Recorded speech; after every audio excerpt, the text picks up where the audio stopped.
Bobby Torres of Fightbox Recording here to show you how you can add excitement and punch to your mix using the rear bus technique. Now I've seen this called the rear bus technique, some people call it the parallel mix trick, but it's most notably used by Andrew Scheps. He calls it the rear bus technique. Either way, the concept is the same. The concept is that you're using some form of parallel compression on your entire mix. Now, I've heard of this technique for years, but I've never actually given it a shot myself, and I would just like to thank Mr. Zach Schumacher for suggesting it, because it turned out to be a really great technique and it sounds awesome on super heavy rock mixes. So without any further ado, I'm gonna play back the sample, and then I'm gonna break down exactly how I'm utilizing this process so you can use it within your own mixes. Let's check it out.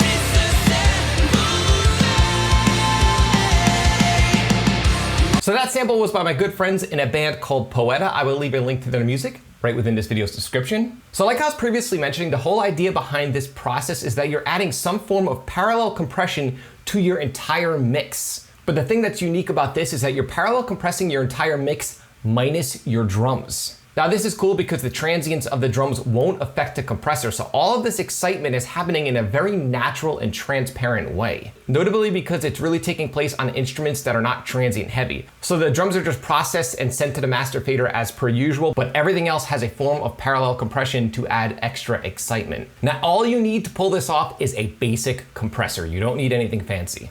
Now I'm using the Waves SSL, but it really doesn't matter what compressor you're using as long as gain reduction is taking place. Now you can achieve this with multiple routing configurations, but I prefer to keep things as simple as possible. So I'm gonna share with you exactly how I approach this technique within my Pro Tools sessions. So if you look here, I have a bunch of stem mixes. Now in my session, stem mixes differ from submixes in that they are the absolute final stage before my master fader. So for example, my drum stem isn't only my drum submix, it's my drum submixed along with the reverb and everything else. So in other words, if I were to play the song back and mute my drum stem, the drums would be completely killed along with all of the effects that go along with the drums. So let me just show you what I mean by that. I'm gonna play the song back and I'm gonna mute my drum stem.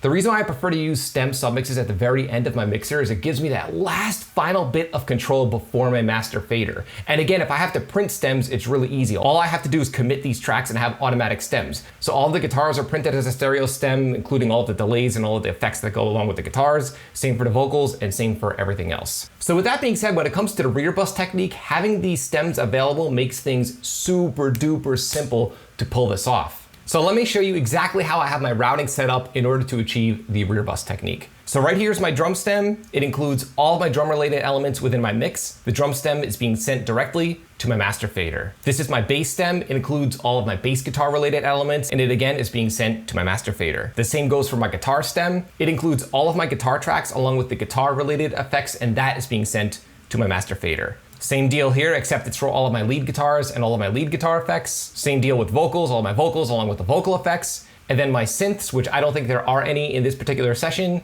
And the same thing goes with backing tracks. And again, all of these stem mixes are being sent to my master fader. So if you look here, I have an auxiliary track called rear bus, and on this track, I have my SSL compressor. And the way that I'm pulling off parallel compression on all of my instruments, minus the drums, I'm just using a send on each of my individual stem tracks to the rear bus compressor. So I'm sending my bass stem to the rear bus compressor, along with my guitar stem, lead stem, vocal stem, synth stem, and my backing track stem. And if you notice, all of my sends are being sent at 0 dB. Which means that they're all being sent at the exact same level. This keeps things super simple in that I don't have to worry about the individual level of each of these instruments. I just know that they're all being sent to the compressor at the same level. So I'm gonna play the track back and let's see just how much compression is happening on my rear bus. Let's check it out.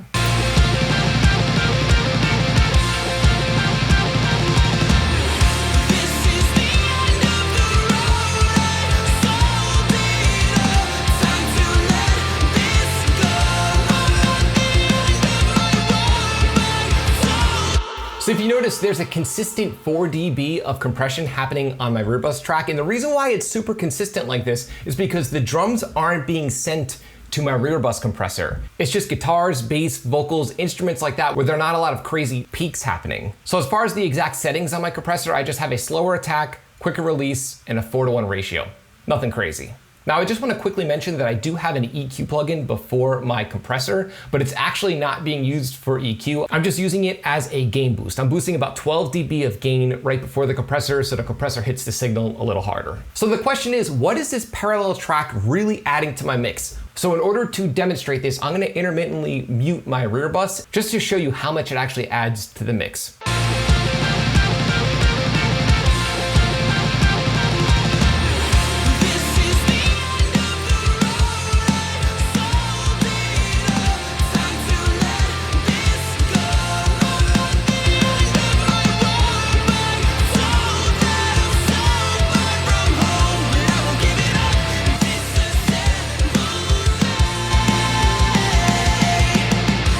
So as you can tell, it adds this subtle excitement to the mix in general. Now, the reason why you saw me pull the drums down when I was doing the A/B comparison is that obviously the drums will sound louder if I mute the rear bus because that's less signal happening for the rest of my mix. Remember, the drums are not being sent to the rear bus. Now, I know human beings, naturally we think louder is better, but this really does add extra excitement. The subtle parallel compression on the rest of your instruments really does help add some extra depth and complexity to your mix in a very simple way. So now that we fully understand the signal flow and what the parallel compression is doing on my rear bus track, let's just listen to the track once more and listen to the final product.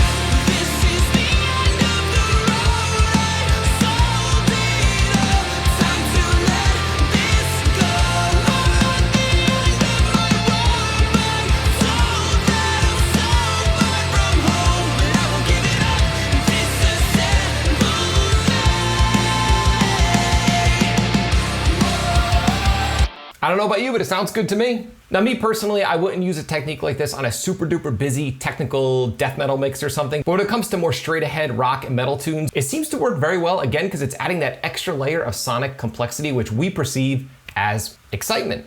All you need to pull this off is a compressor. Even a stock compressor will work just fine. All you need to do is just aim to have a significant amount of gain reduction and blend it into your mix to taste. So I'm curious to know, is this a technique that you've used in the past? And if you haven't used it, give it a shot, use it in your next mix, and leave a comment in the comment section below. I would love to hear of your results. If you found this video helpful, like, comment, subscribe, and share. And don't forget to click the little bell icon in order to be notified every time I upload one of my weekly videos on all things metal and rock production.